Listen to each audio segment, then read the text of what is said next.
I want to welcome everyone to this very interesting and exploring topic that we are going to be approaching this evening. I thought I would just say a few words in introducing it because, in a way, as Martin has reminded me, I'm something of the father of this idea that we would bring the Abrahamic religions to CEU and begin to explore what they mean historically and what they mean today.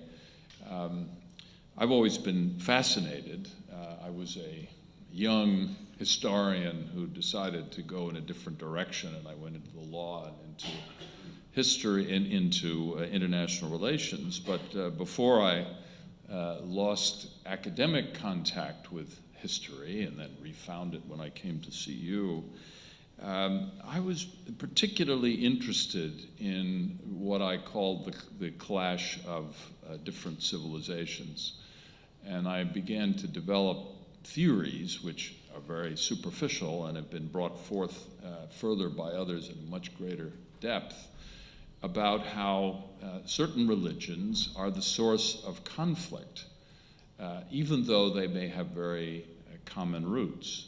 And particularly in the case of monotheistic religions, which of course believe that they are the one true religion and that have themselves proselytizing and built-in messianic qualities before you even get to issues of doctrine, it becomes quite easy for political leaders to manipulate the religion, the monotheistic religion, and the people who are its adherents into entering into conflict with others who may not be of the same monotheistic background. So just a couple of facts that I found fascinating. First, as I understand it, 54% of the world's population now is at least rooted in, if not directly adherent to, the three Abrahamic religions, which is quite remarkable.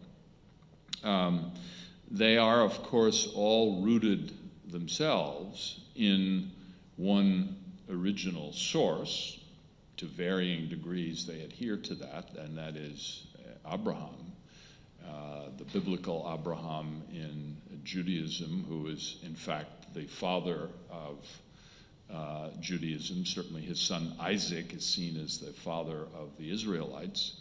And then Muhammad, the prophet, who traces his lineage back to the other son of Abraham, Ishmael, although in this case, apparently, Islamic doctrine is not so clear on whether or not that's the origin of Muhammad. And then finally in Christianity, I mean, the clarity of the direct relationship to Abraham is there simply in the fact that virtually all Christians in the early days were Jews. And this was the direct relationship that was developed. So obviously, despite these common roots, we have seen over the years vast differences developing, differences that have had enormous impact on not only each other, but on basically the global situation as it has developed. But we've also seen that these three great religions have been the source of much of Western civilization and even more broadly elements of Eastern civilization and culture. So conflict and culture come obviously out of the three of them. So what fascinated me was how to look at their roots. Can we look at them in terms of commonality?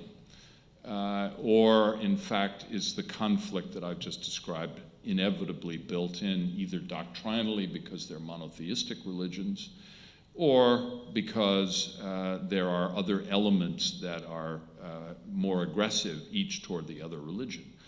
Now, that sounds like a very dark picture, and I don't think that's necessarily the case. I think, in fact, today there is an increasing possibility, and certainly I think as our distinguished lecturer will tell us, that globalization is actually producing some degrees of cooperation among the Abrahamic religions, and whether some of that can be brought out of, elicited from their common roots, is the question that I put before CEU when we developed this series of lectures that I believe this is now the third in our series. And so it's a great privilege for me to welcome Professor Kippenberg to CEU, and I'm going to leave to my colleague, Professor Riedel, the introduction. So thank you. I thank our Rector and President for his introductory remarks, and especially for his initiative for this whole lecture series. This is now the third. And it's my privilege to introduce our speaker today, Professor Kippenberg. He's an internationally acclaimed German scholar of the history and sociology of religion who has extensively worked on all Abrahamic religions, Judaism, Christianity, and Islam. He held chairs for comparative religion at the universities of Groningen and Bremen. And he was from 1998 to 2009 a fellow at the Max-Weber-Kolleg Erfurt, and now he is a professor for comparative religious studies at private Jacobs University Bremen, which is a project very much in many ways similar to the project of CEU. He also held several other visiting professorships and fellowships at the University of Chicago, Bar-Ilan University Ramat Gan, Wissenschaftskolleg Berlin, Institute of Advanced Studies in Princeton, just to name a few. His field of research are Judaism, Christianity, and Islam, the history of religions, and the sociology of religion of Max Weber. And if I understand him correctly, his perennial or persistent interest is in the sociological background of religious formations, but also, in Max Weber's sense, in the inverse question of how religion shapes communities. And most recently, he has especially addressed the question of how and why religious communities turn violent. Professor Kippenberg's publications cover a wide range from the ancient Middle East to the present-day pressing socio-religious topics of our age of globalization. He is the editor of the Journal of Religion of Europe, and among his books, I saw that he took the books I'm most impressed by off from his CV, so I put it back on, which is a volume which was originally his Max Weber lectures given in Heidelberg in 1988 under the title The Middle Eastern Redemptive Religions in Their Relationship with Ancient City Domination, which follows up on a thesis by Max Weber saying that the depoliticization of urban elites led to the emergence of redemptive religiosity, a thesis which is not really worked out in Max Weber, but which Professor Kippenberg has turned into a comprehensive research program. In 2002, he published his Discovering Religious History in the Modern Age with Princeton University Press, and this is a book which makes a very interesting attempt to analyze the rise of academic comparative religious studies as a particular response to modernization. He also contributed to the ongoing critical edition of the works of Max Weber by especially editing the famous section on religion in Wirtschaft und Gesellschaft. And more recently, he published, together with Tilman Seidensticker, a book which caused a lot of controversy, the 9/11 Handbook, Annotated Translation and Interpretation of the Attacker's Spiritual Manual, which is mainly an edition, translation, and comment on the spiritual manual that was found with several of the terrorist groups involved in the 9/11 attacks. And his recent book is entitled Violence as Worship, Religious Wars in the Age of Globalization, published by Stanford University Press in 2011. Professor Kippenberg's lecture today is entitled Inward Globalizing, the Communities of Abraham's Heirs. Professor Kippenberg.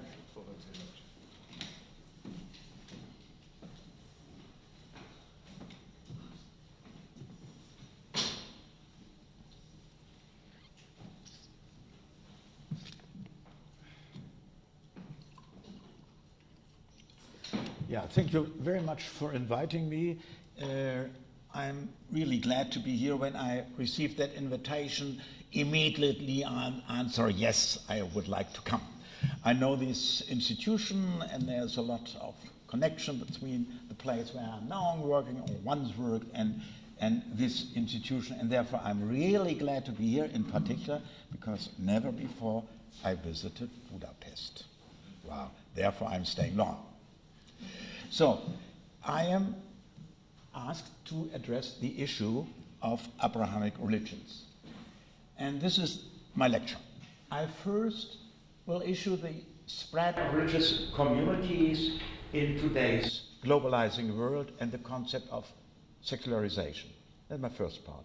Second part, I'm addressing the construction of Abrahamic religions as a common religious legacy of Judaism, Christianity, and Islam in the Western world in particular, but not only. And then the third part will deal with the city of Hebron and the contemporary conflict between Muslims and Jews. So my first part, and I start with a quotation, an idea brought forward by Jürgen Habermas in a discussion with Josef Ratzinger. And here he is addressing the question, are there pre-political foundations of the democratic constitutional state necessary? And is it perhaps religious fellowship? And his argument is as follows. He's saying markets and bureaucracy, modern power, so to speak, are expelling solidarity from more and more spheres of life. It is in the interest of the constitutional state to deal carefully with all the cultural sources that nourish the citizens' consciousness of norms and solidarity. Something can remain intact in the communal life of the religious fellowship that has been lost. A solidarity with those who are oppressed and insulted, pressing forward in order to hasten on the coming of the Messianic salvation. This is the idea he expressed in his talk with Josef Ratzinger, and the point is, he is not saying there is already that solidarity that is evicted by markets and bureaucracy from our modern life world, but there's a model, there's a semantic paradigm, and we should try to preserve the capabilities and potentials of that paradigm and that semantic paradigm for establishing solidarity. When you now have a look at the development of the religions in the 20th century, the main point has been that religions are turned in private issues. Privatization, individualization was regarded as the main social form of religions in modern society. And Habermas is drawing attention to the fact that this is not the entire story. There is also an element of what he then is calling the religious solidarity. And you can observe this with regard to that fact that labor migrants coming to Western Europe are turning their associations, their commonality into mosque communities. So the spread of Muslims in Europe is closely then connected with identifying their heritage in religious terms. And here you see the situation as it was in the beginning of the 21st century. When you have a map from the 60s, you will discover that there's a clear division of the big religions according to territory and geography. This changed, and what is crucial, that this spread of religions is connected to the spread of religious communities. Take, for example, Great Britain, the mosques in Great Britain in 1966-18, then in 1997, 1,000, or in West or Europe altogether in 2007, 8,700, and then also the figures for Germany. So there's a clear increase in the establishing of mosques in Europe. What is a mosque? First, it is a place where people migrating to Europe are entering our society. In the Netherlands, there is an interesting research done in the mosque congregations in that country, at all 475, and that these mosques are providing social services normally expected to be provided by the Dutch state, but they are doing it for themselves. And the Dutch people are always interested in counting and in clearly describing these services in guilders, in euros. They said it's about 150 million euros they save us because they are doing it on a volunteering basis. And what are these services? Language courses, information, meetings, assistance in finding jobs, housing, also finding housing, selling halal food, advising people in legal issues. And it's interesting to have a closer look at these mosque communities, because mostly people are saying these are places where disintegration takes place in West European society. They don't want to be here, but in fact, when you have a look at these mosque communities, you are discovering a different story. These are places of integration, where people find the possibilities to develop those capabilities, those needs they have to answer to become part of the industrialized society. This is one. And the other element, crucially clearly connected to this process of establishing mosque communities, is of course the international freedom of religion. In the Universal Declaration of Human Rights, Article 18, everyone has the right to freedom of thought, conscience, and religion. This right includes freedom to change his religion or belief, and freedom either alone or in community with others, and in public or private, to manifest his religion or belief in teaching, practice, worship, and observance. It's interesting to see that this element in community is special. Mostly these human rights are individual rights, but in this case, the individual rights extends to the community. So you are entitled to practice this in community with others. And there's no word about that there is a special approval necessary, either by state or by the hierarchy of your community. You can do it. If you are convinced we should do it, and then you are allowed to teaching, practice, worship, and observance. So there is not only an allowance for this, you are entitled to establish a religious community, and the Muslims, the labor migrants deciding to establish their communities, they had this right on their side. In the European Convention of Human Rights, there's added an element that also includes some kind of protection of these rights. If you are establishing such a community, you are also protected, for example, from defamation. You have a right also to be respected. This, of course, can generate clashes, disputes. For example, the one regarding Salman Rushdie's Satanic Verses. The book Satanic Verses, celebrated as a kind of modern novel in the post-colonial society, in fact, when it addresses Muslim issues, is speaking a language of defamation. It's not Muhammad, but Umahund, so a curse word. And it's happening all in the city of Jahiliyyah, paganism. Yeah? And the prostitutes in that city, they all wear the names of the wives of the Prophet. So it's not necessary to read the entire book to understand that here a language is used derived from the hateful language of the modern multicultural metropolis of our world. So therefore, the book was not allowed in India, because the government thought this would affect an element in our constitution that prevents riots between religious communities in the country. And the same, the British people in Bradford found freedom of speech, yes, but freedom to insult, no.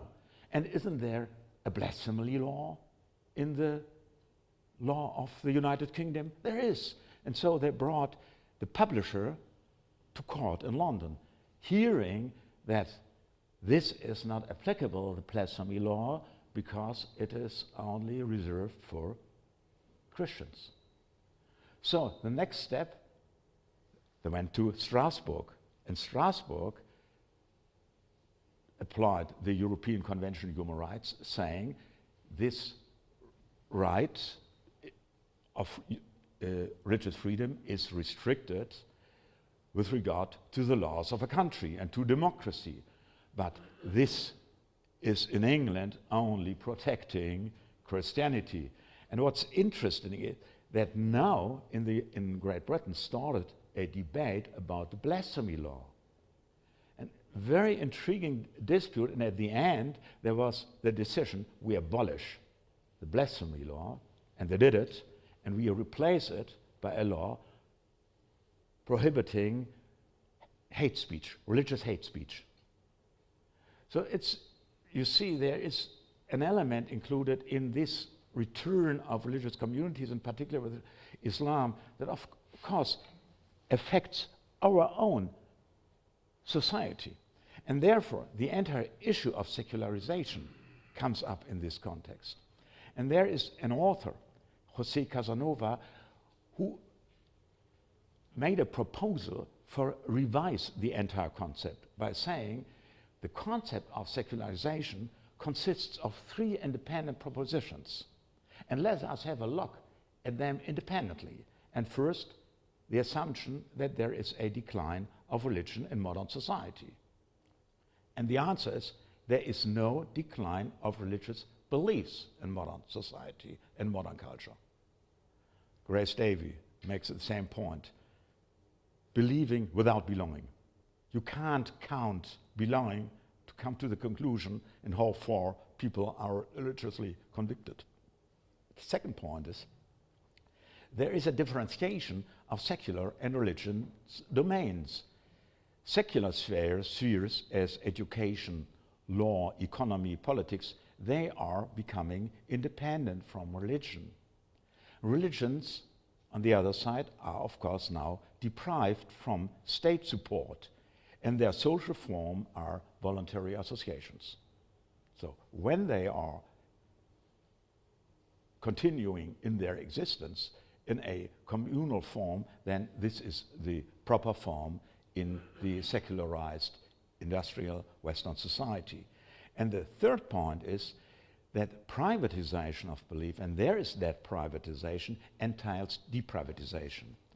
Private beliefs and values are transferred to the public sphere and public norms to the private sphere. And this is a crucial point in the argument by José Casanova, also of interest for this issue of Abrahamic communities in the modern secularized world. He is saying by bringing publicity into the private moral sphere and by bringing into the public sphere issues of private morality, religions force modern societies to confront the task of reconstructing their own normative foundations.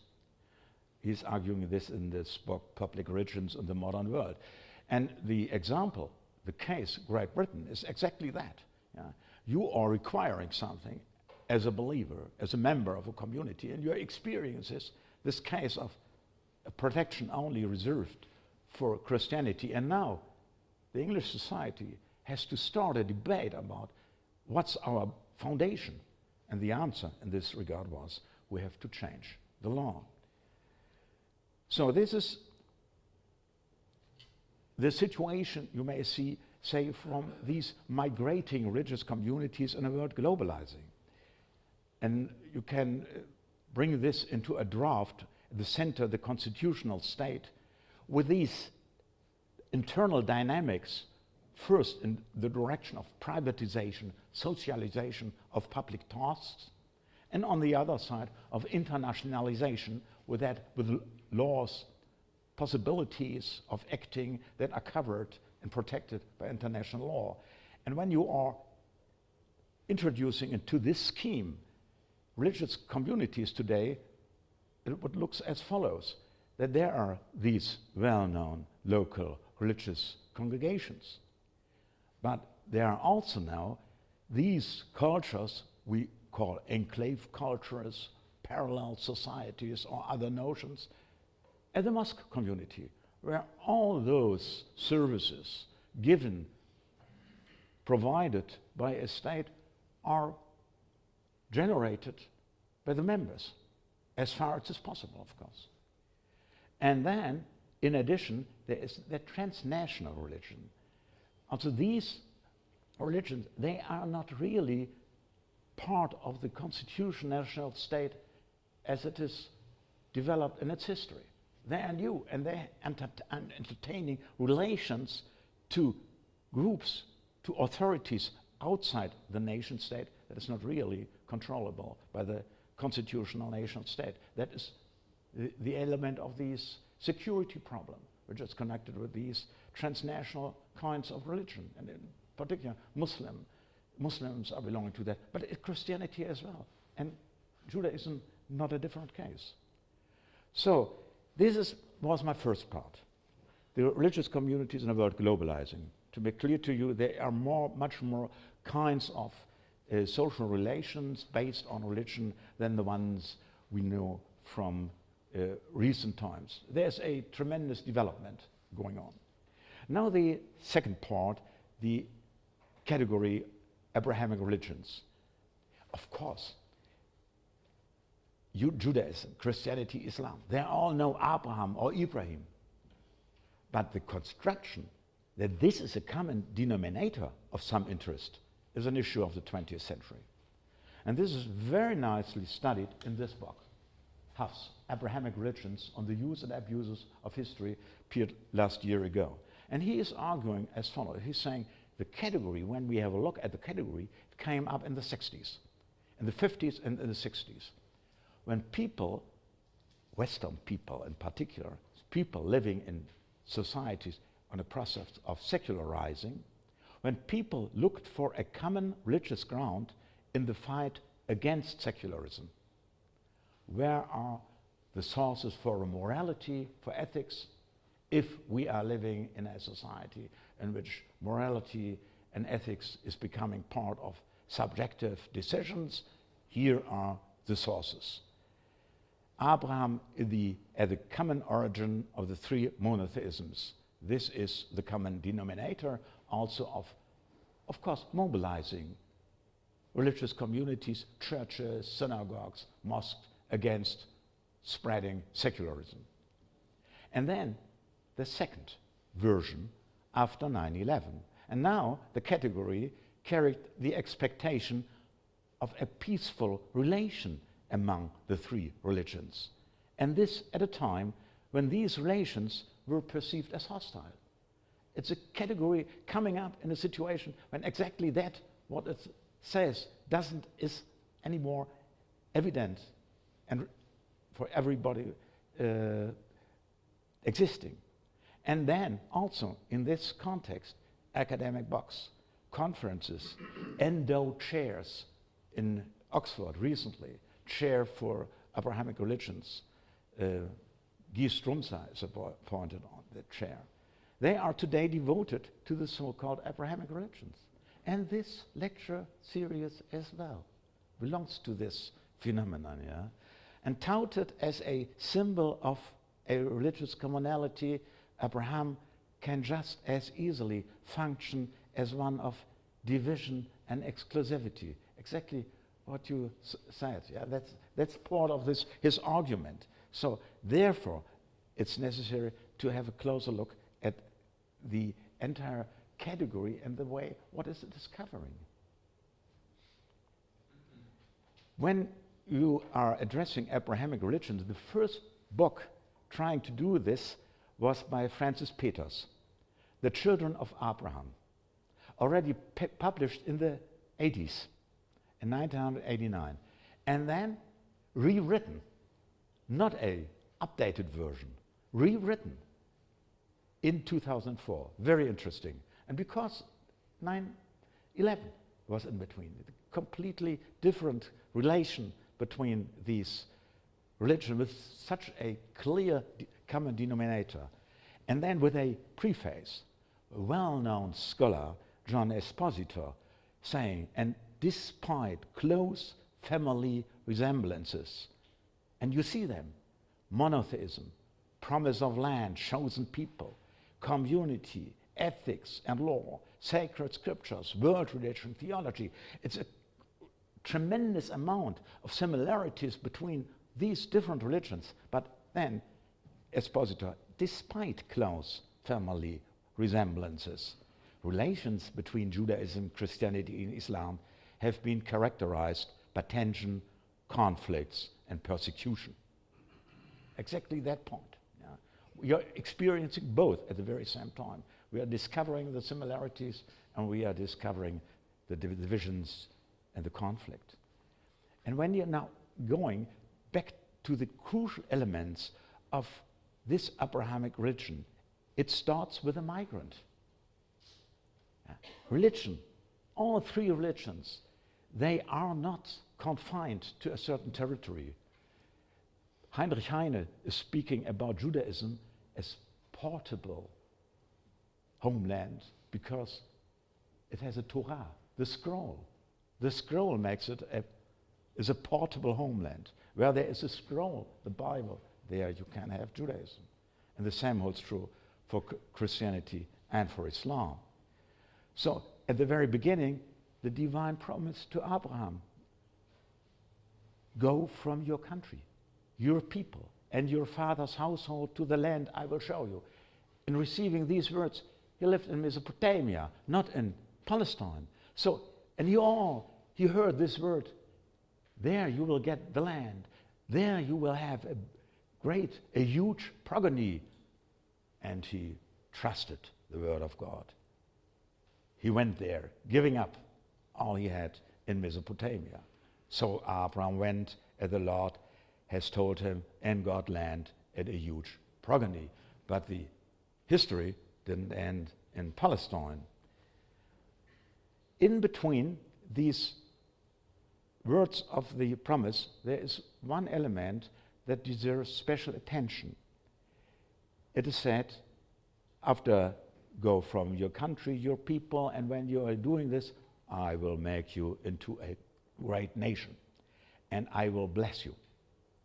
And I will bless those who bless you, and whoever curses you, I will curse. So now others are introduced into the plot.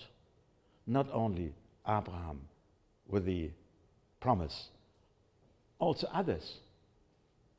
Those blessing him, they are participating in that blessing. And those cursing him, they also are getting part, are subject of that curse. So, and this now makes the crucial elements of the history of the chosen people. You may say the plot. There is God's covenant with Abraham and his heirs. Then there is Abraham's exemplary obedience, not only when accepting that promise, believing that promise, but also when God asked him to offer his son Isaac and Ishmael. Then the next, rejecting idolatry and intermarriage with non-believers. Redemption of the blessed people from evil. And final, prophets announcing doom when believers are defecting from the covenant. These all are elements of that plot connected with Abraham and the promise to Abraham. And the trust, he said, he gave to this promise.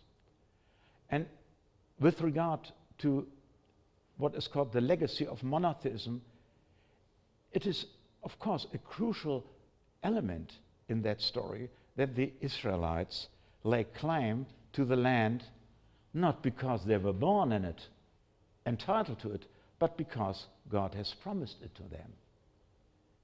When the Lord, it is said in the 5th book of Moses, before they are seeing already the promised land, and now they are ready to invade, and then they are hearing, when the Lord your God brings you into the land which you are entering to take possession of, and clears away many nations before you, then you must utterly destroy them. You shall make no covenant with them and show no mercy with them. Yeah. So what's special here is that not everyone has a share in the blessing. Those living in the country don't have a share in it. As if there were a shortage of blessing, a shortage of salvation. Shortage, one land, one people, one nation, is inscribed, you may say, in the Bible as a principle of unity. There is a great book by this author, Regina Schwarz, The Curse of Cain, The Violent Legacy of Monotheism, and bringing a lot of other stories with exactly that same point of scarcity of blessing. Yeah? No plethora, no scarcity. The farmer Cain offered to the Lord a sacrifice of the fruits of the field, while his brother Abel, a shepherd, offered some of the firstborn of his sheep. And then the Lord looked with pleasure on Abel and his animal sacrifice, but rejected Cain and his plant sacrifice. And this, as you all know, enraged Cain, and he murdered Abel. Yeah. Or a second story, Jacob obtained by trickery the blessing of his blind father Isaac by pretending to be Esau. And when now Esau asked his father Jacob, "Bless me also, O my father," the answer was, "Your brother has taken away your blessing. Behold, I have made him your Lord. What then can I do for you, my son?" Scarcity of blessing, only one, and certainly not those in the country living as Palestinians. Yeah. So, conclusion, when we are speaking about religious communities, we are speaking about history. We are speaking about certain phenomena used to understand the place of that blessed community in the history. And it all starts with that Jews, Christians, and Muslims see themselves as addressees of the divine promise to Abraham. And then the history of salvation of the community from evil is distinct from their secular history and revealed by prophets and apocalyptic writings. You always have to understand where you are, where is your place in that history of salvation, in particular if you are living under completely different circumstances. And then second, the community requests from its members to practice solidarity. The mosque communities helping each other to become integrated in the modern Western society. Third, when the existence of the community is threatened, the members are expected to fight against internal defectors and external enemies, even including the ideal of martyrdom. And fourth, the community claims legitimacy, legality by the social orders of its society and support in the fight against blasphemy. Think of the Muslims in Great Britain. So there are elements structuring these communities. You can clearly see when you are departing from this promise to Abraham and all that what is included when you are believing that you are the community that is entitled to get the salvation. So that was the second part of my talk. And now the last one, it's about Hebron. The cave of the patriarchs, or the Abrahamic Mosque.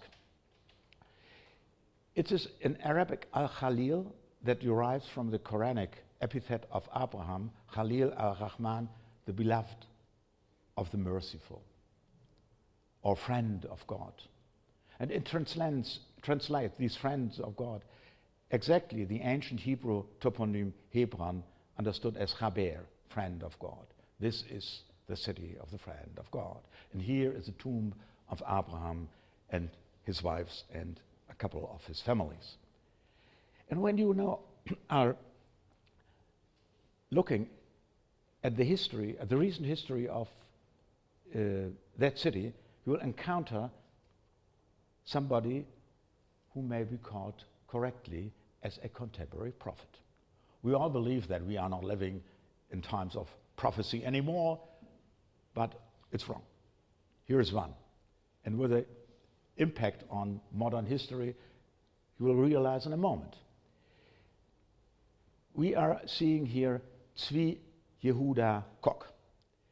And 3 weeks before the Six-Day War, in 1967, in his yeshiva, he gave the same sermon. And suddenly in that sermon, he switched into a lamentation. They divided my land, he shouted. The United Nations in 1947-48. That's in the background. Day of Independence in May 1967. They divided my land, he shouted. While all others were celebrating the existence of Israel, he started this kind of lamentation. Then, forcefully, with a fierce love for the Torah and the honor of God, he cried, and where is our Hebron? Do we forget this? And where is our Shechem? Do we forget about this? And where is our Jericho? Do we forget this too? And the ensuing Six-Day War, 3 weeks later, was of course already titled as a war of redemption. A redemption that ransomed the biblical land of Israel from the unbelievers. And he was a head of a yeshiva, and that yeshiva taught the students, even when the settlements in Israel is done by secular settlers, in fact, they are doing something that is not secular, that is part of the divine plan. We are in a stage of a restitution of Israel in the Promised Land.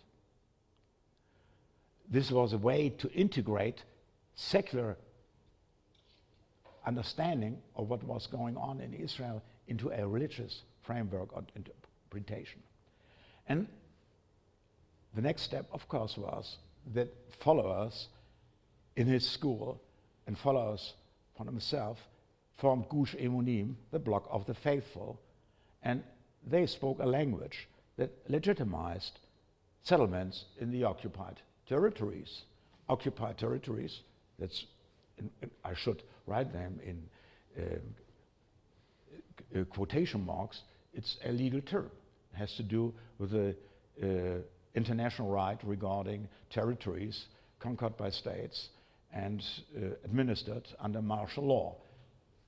Occupied territories are territories not belonging to Israel, but administered by the Israeli army under martial law. And now they were convinced, oh, something quite different is at hand. Redemption is underway.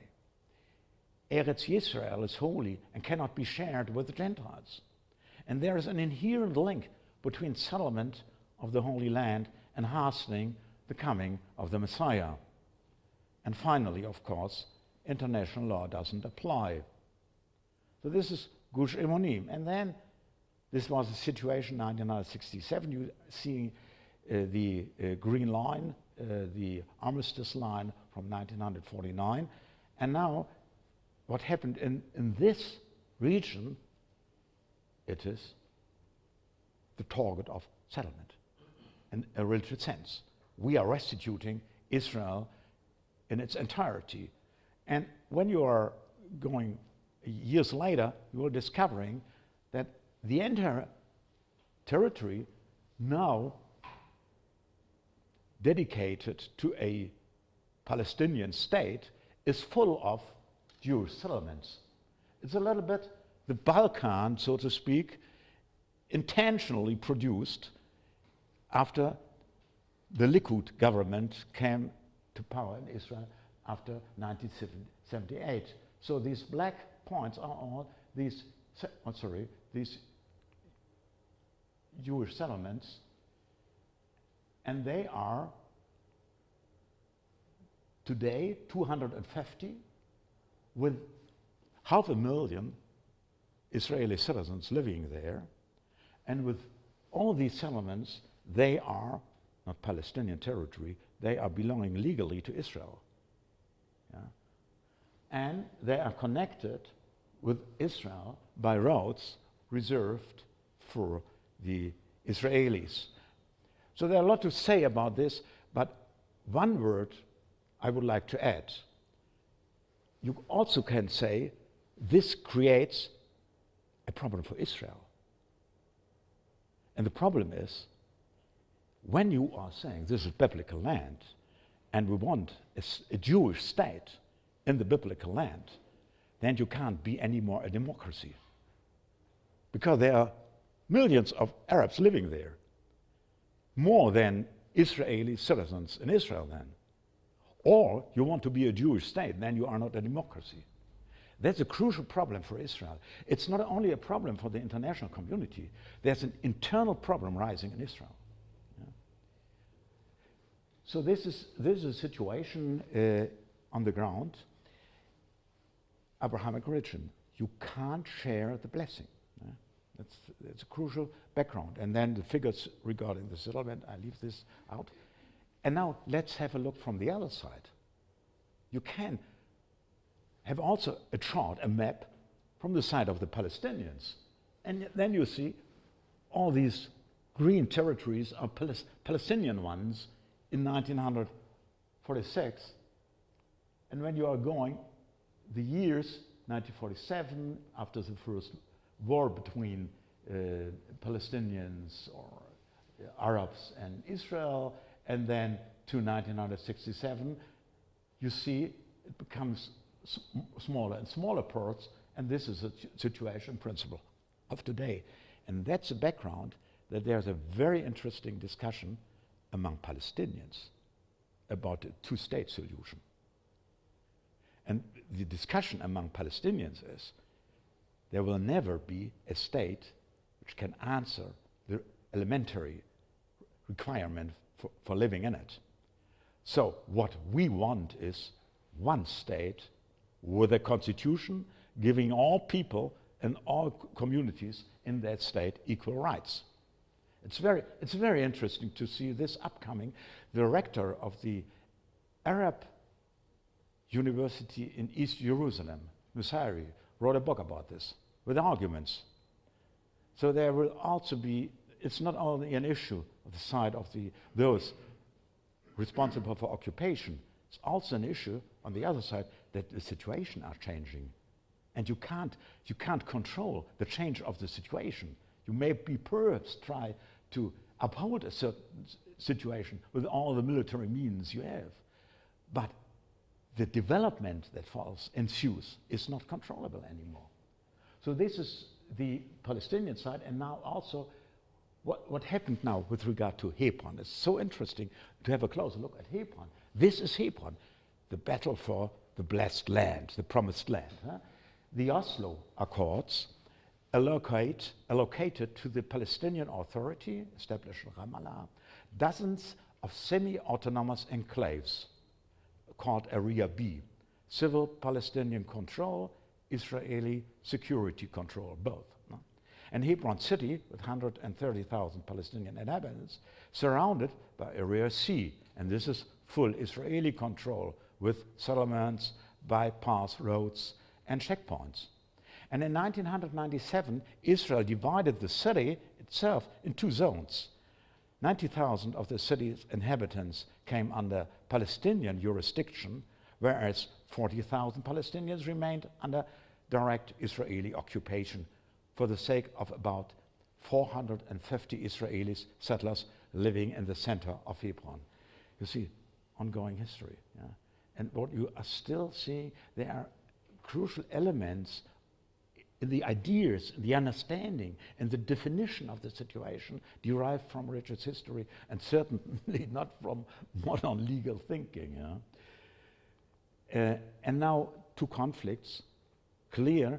One is happened in Purim, at Purim, Jewish festival, celebrating that they were preserved from a massacre long ago in the Babylonian Empire.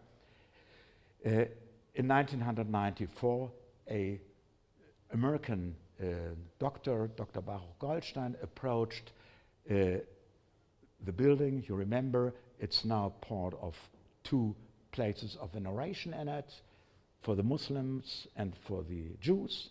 And when approaching the building, he was insulted by teenagers, Arab teenagers, with words, "Slaughter the Jews." Enraged, went he back to Kiryat Arba, that's a settlement, a Jewish settlement near Hebron, took his machine gun, returned, and killed all those Muslim prayers until the machine gun was empty. And then he was trampled death by the survivant people in that place. So that's a story. And then there's a tombstone for the martyr. Here lies the saint, Dr. Baruch Goldstein. Blessed be the memory of the righteous and holy man. May the Lord avenge his blood, who devoted his soul to the Jews, Jewish religion and Jewish land. His hands are innocent and his heart is pure. He was killed as a martyr of God on the 14th of Adar, Purim, in the year 5054. So, what you see is there is, in that entire situation, a tremendous source of violence present. It's only one case, but this is the most famous one, in particular because it has repercussions in another field. Now, the Muslim Brothers, organizing the resistance in the Intifada, decided to establish a military wing.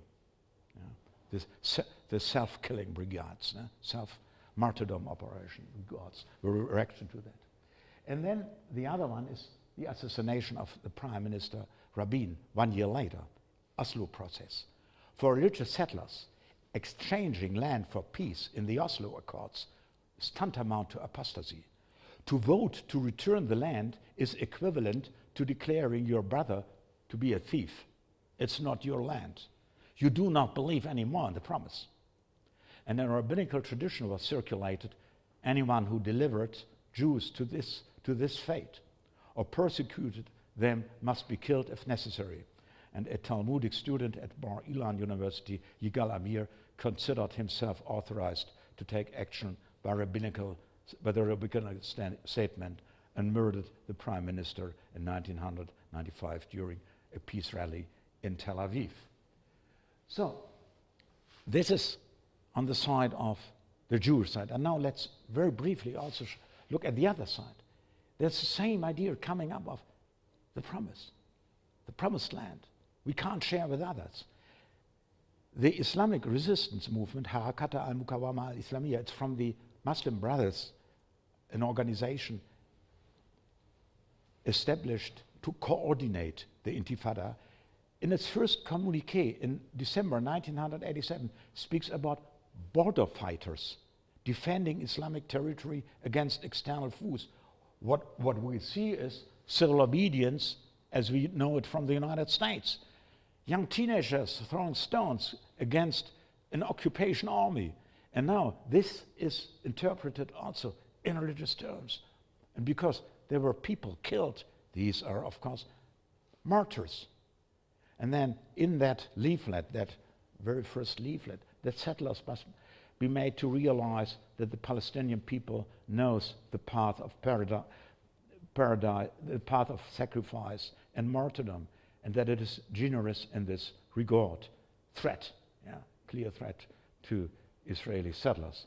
And then the Islamic resistance movement, established a year later, believes that the land of Palestine is an Islamic waqf, consecrated for future Muslim generations until Judgment Day. It or any part of it should not be squandered. It or any part of it should not be given up. So it's exactly the same. You can't share it with others. So are there other voices? I wouldn't like to close without 2 additional remarks, Mayor. Time is gone. Only 2 slides, Martin Buber realizing living in a country with in a land with opposing claims, we consider it a fundamental point that in the case of Jews and Palestinians, he wrote, 2 vital claims are opposed to each other. We are convinced that it must be possible to find some form of agreement between this claim and the other, for we love this land. We are seeing that such love are present on the other side as well. Where there is faith and love, a solution may be found even to what appears to be a tragic contradiction.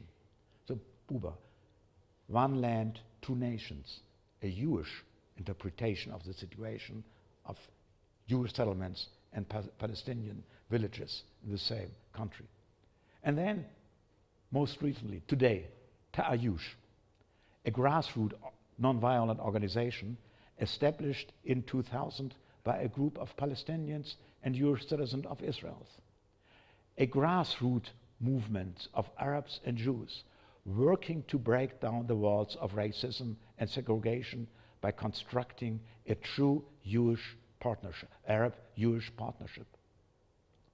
Together, we strive for a future of equality, justice and peace through concrete, daily, nonviolent actions of solidarity to end the Israeli occupation of the Palestinian territories and to achieve full civil equality for all.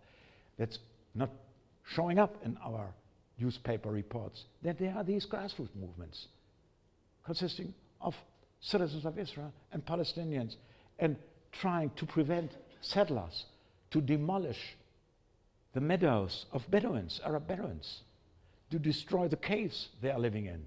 And these people, there's a colleague of mine from Hebrew University, David Schulman, and again, after a Shabbat, writes a new report about a common attempt with others to prevent these deeds of evil. So, there is something going on. And perhaps there are people saying, oh, we don't believe that our own life should be dedicated to such a conflict. And then there's also, in the Abrahamic tradition, there's a right nice story. And it goes as follows. Abraham, on the way on migration, is approached Sodom and realizing what's going on with regard to Sodom, that God's anger is growing and growing and he wants to destroy it.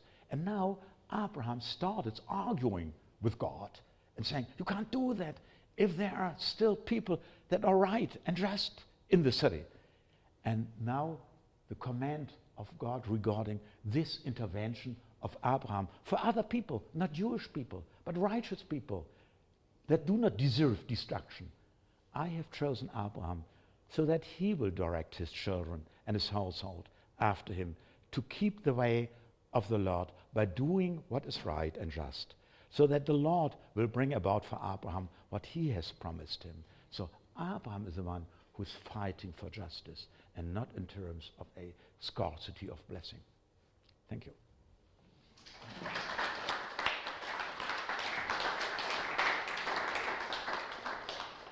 Thank you very much, Professor Kippenberg. Very happy that you ended with such a reassuring note, but thank you also for reminding us that the symbol of Abraham, of course, can also be one of difference and of conflict and mutual exclusion. The floor is open. Gib mir mal einen Brief, Papier.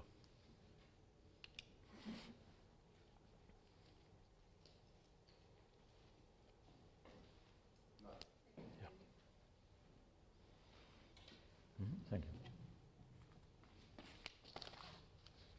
Thank you very much for this lecture and the tour you gave us through how to think about and what we haven't done so far really in the lectures that we had to really go to the political world of the Abrahamic religion and the way you linked it from the emergence of the very idea in the 50s and then to your interpretation of what you showed us. I was just wondering when you say referring to Schulman and others, to Ayush and these movements, so you would say this is then the religious etiology of that, right? The last statement that you're showing us that we're finding were making this claim or the connection that what is in the scarcity argument, right? That this is the one that is the sharing argument.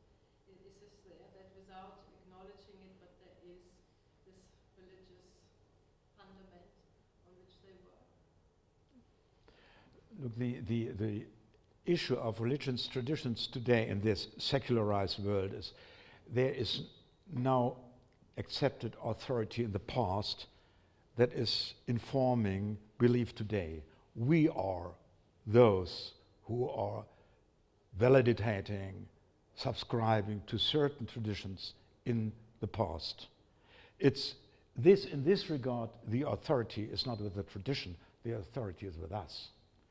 And the point is, are there in the traditions elements that are different than those which are inspiring this fight for the blessing? And there are. The entire Abraham tradition shows this. This construction of violent traditions is a construction, as the construction of peaceful traditions is a construction, and the answer is very simple. We are always responsible for the traditions we are declaring as valid for us. It's our responsibility. There's no way to avoid that responsibility we take.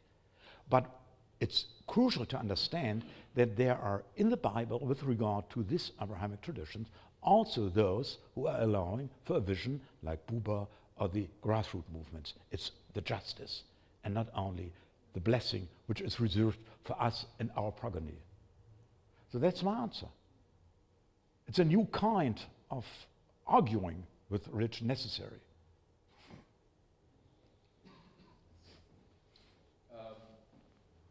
Picking up Nadia's question, I think in your answer, the situation is an interpretive one, and it's up to us, or contemporary religious authority, to interpret the traditions. But is it not true that that political authority is frequently picking up on the portions of tradition, of the Abrahamic tradition, which is the one of exclusivity that you talked about, and using that for their own purposes? Right. So that, in effect, this is not so much a religious doctrinal issue as it is a political issue having to do with contemporary authority.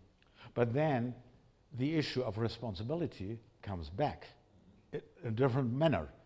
Politicians are responsible for the selection they make regarding their political support for religious visions or interpretations of a situation.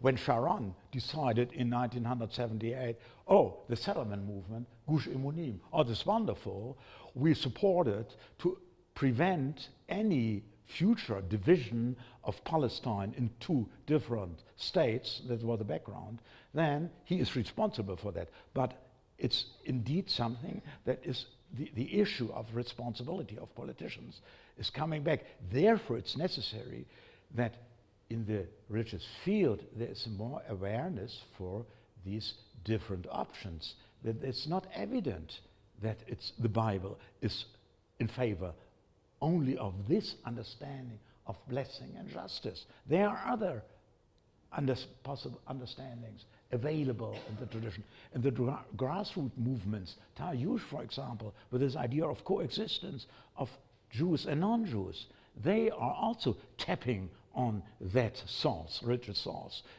on that religious fellowship, as Habermas is saying.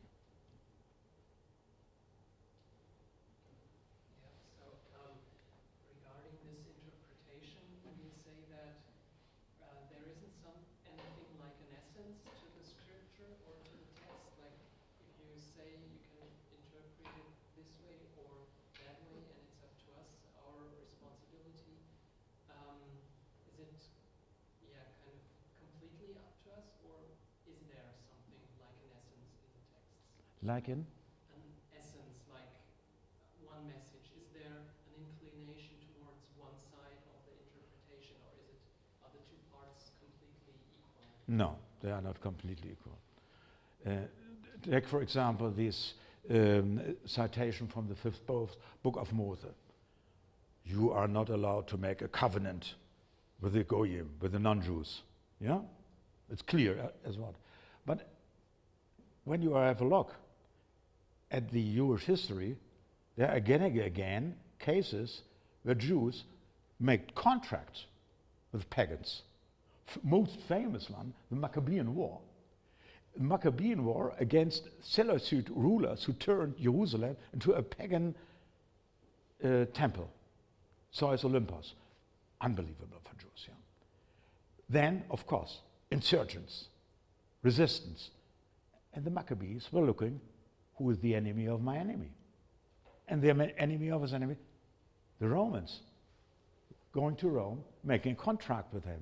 So the point is, the existence and the well-being of the religious community is more crucial than only to put verses said in the past into a present reality. In Moses it's written, you shouldn't make a contract with them, but they are doing it. So the point is not that it is completely independent of the tradition. No, it's related to a community, the communal reflection, what's necessary for what the well-being of the community. That is a prior good regarding the interpretation of the scripture. And this holds true for Islam as well. Very interesting. The new interpretations of Islam by Tariq Ramadan in Europe. It's a clear case.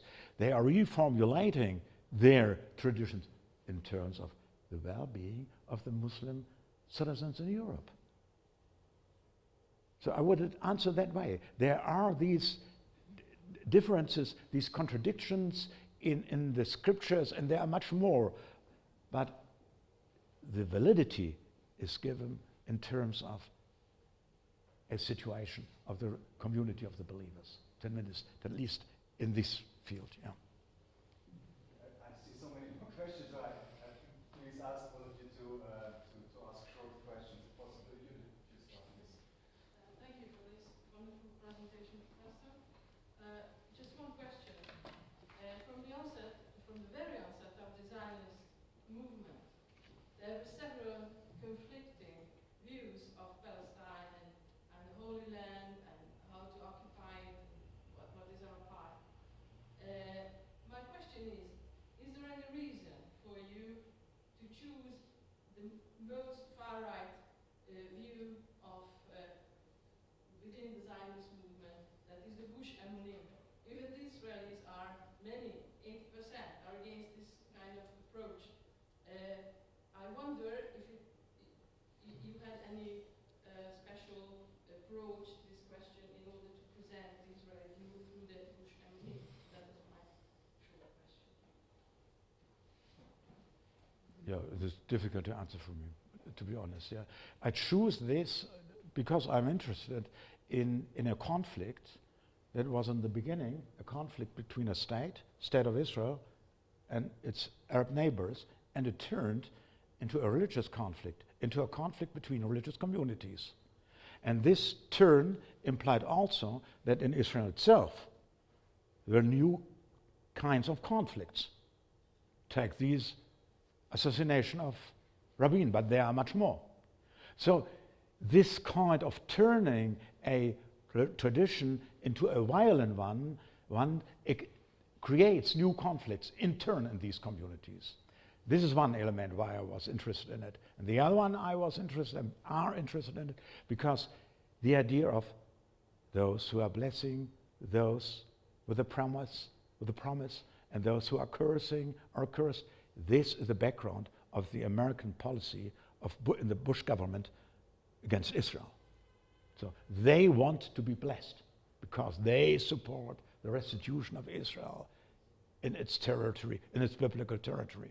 So there are elements of foreign policy connected to that. I didn't went into this, but it's a crucial element to understand the conflict. Otherwise, unimaginable, such a small entity like Israel, and in this Arab Islam dominated region, are they able to preserve these claims, yeah? And then also not to return occupied territory, say, no, that's a process of restitution of this. In these processes I'm interested in particular then also because American fundamentalists are sharing this vision of history. First Israel must be restituted and then they will follow the end of the world. Yeah? The plot, the present history as a religious plot and not without repercussions on politics and law as well. Yeah? That's what I regard as interesting. Yeah? Listening to you last word, I can't understand why you believe that we are in a secularized world. The biggest power in the world, the states, is not secularized at all. It's just our dying Europe which is secularized. So what? The secularization with regard to that differentiation of spheres, that religion is not anymore protected by the state, but that the spheres of the social sphere, the legal sphere, the political sphere have a dynamic of their own. This is the background also of my story. Because there is no really control by these, by political powers or judicial authorities regarding these processes, we are living in a secularized world. That's Casanova. Secularized world doesn't mean marginalization of religion.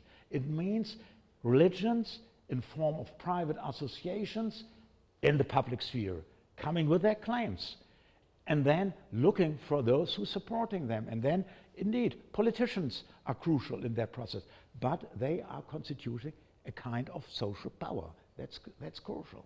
And this is not the idea of the secularized society. Thank you very much for a very interesting talk. I wanted to ask about the last slide, or the second to last slide, about the grassroots movement that talks about equality, justice, peace, and solidarity. Do they also talk about the Abrahamic faiths or the Abrahamic traditions? Do they use that kind of language, or is it primarily about the words that were up on the slide: solidarity, justice, peace, equality? That's yes, exactly this. That's this one. Because this language it makes references to a religious tradition, but is not explicitly about Abrahamic faiths or Abrahamic traditions, which is more explicitly biblical. So I wonder if they use that language. But it's also not the Bible of the fifth book of Moses, of conquering Canaan. They are going back to the times of before the slavery, the bondage in Egypt started. And there are models, biblical models, they are using. Yeah. But how explicit this is, I can't answer, but it's not that they are not convinced we are acting as believing Jews. And in particular, this Schulman is convinced that what he is doing is the justice as it is taught in the Bible. And the justice, the concept of justice in the Bible includes social elements with regards to others. And that's therefore this wonderful story with Sodom. Huh? Don't do that, Lord. Yeah, there are living righteous people, and though they are not believing, they are people venerating other gods. Nevertheless, there is the idea of a justice, because you can add to that also the idea that there are formal covenants of God with Noah, for example. Yeah, also with the content of justice. Yeah. I always wonder that in what ways and to what extent it can matter that these religions and the their surrounding cultural environment, to what extent reconcile with freedom of speech and open public discourse, because it seems that if the more these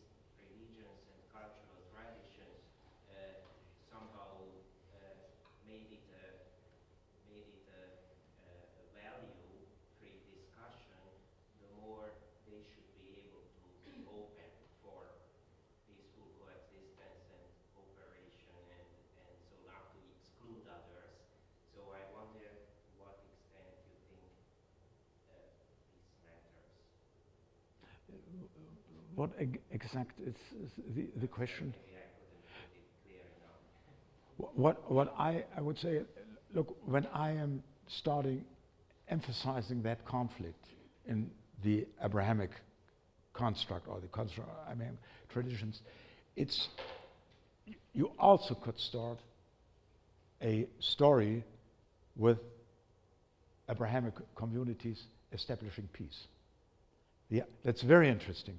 That there are, when I wrote a book about violence as worship, religious communities in a globalizing world, you can also have a book on religious communities establishing peace relations in certain parts. So there are both capabilities. It's crucial to understand this, but it's also crucial to see that in certain regards, these other capabilities are very marginalized. There are cases where this happened. But until now, in particular, and that's a background to the choice of the Near East conflict, you see that these religious traditions indeed are nourishing fires of hatred. I'm not quite sure that this... Yeah.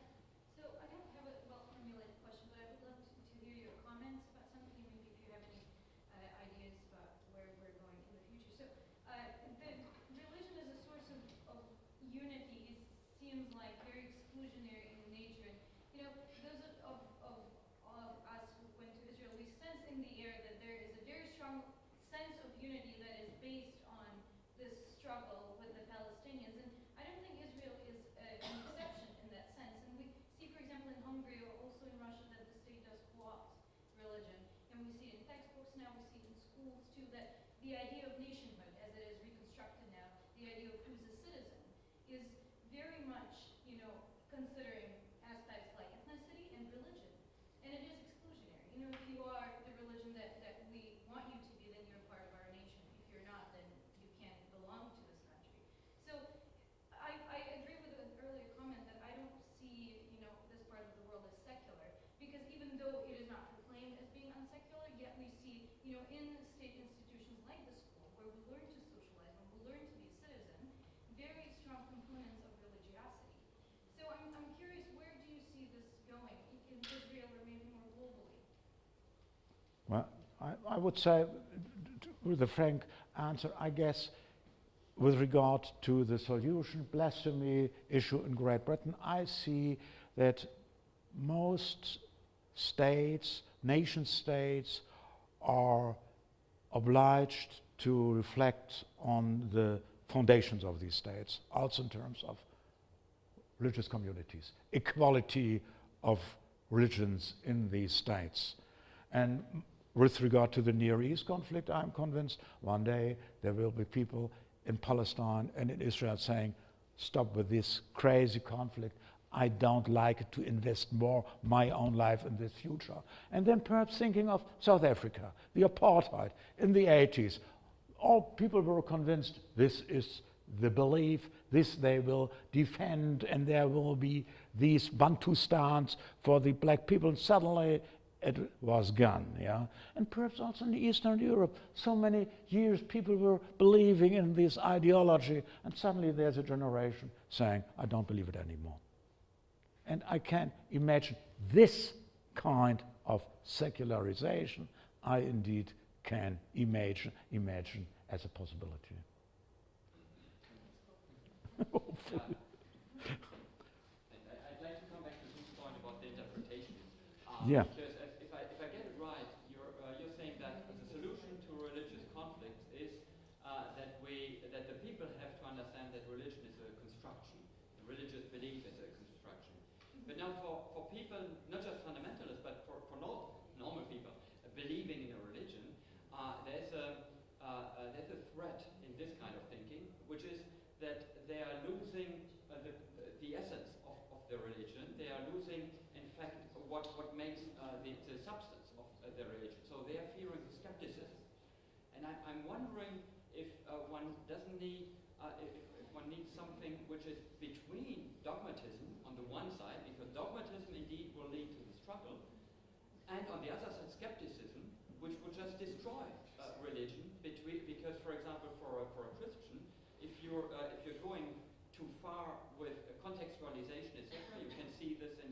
theologies, you don't have even any more Jesus or even any more something substantial which he ever has said. You're just losing the substance of your religion. So what would be a middle road, or do you think there's no middle road, we just need No, it's not my problem. I guess always are people believing in traditions and others are rejecting, refuting these traditions. My point is, when you are starting defining a secular conflict, as in the case of Near East, in religious terms, and you are adducing models to justify violence, then indeed there's a situation where also inside that community, people should raise their voice and saying, listen, the sword verse in Surah 9 is in a situation that is not our situation against the jihadists.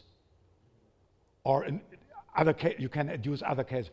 This application, the definition of crisis situations, political situations of conflict in terms of religion, that deserve more attention. And I guess neither theology, Christian theology, nor Jewish yeshivas, nor Islamic madrasas are able to address this issue in a proper manner. So you're talking about this a specific situation Yeah. of applying Yeah. religion to conflict, but not about The politicization. of, Yeah, the politicization of these kinds of conflict, so that politics are transmitting to their own language, this religious language, then religious communities should immediately start examining their own traditions.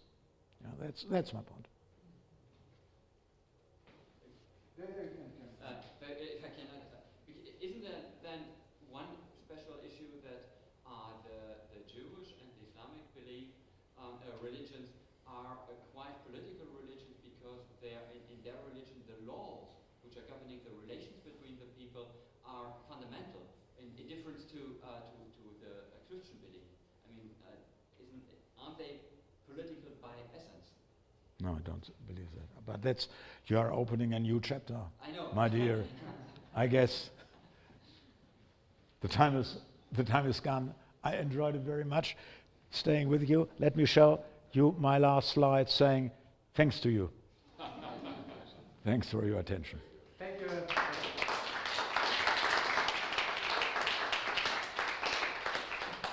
don't run away. Please join us for a glass of wine outside.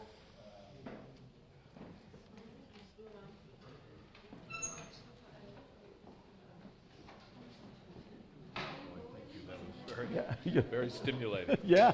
I hadn't realized when I introduced the topic of politics and Yeah, okay. conflict No, well, that that's perfect. what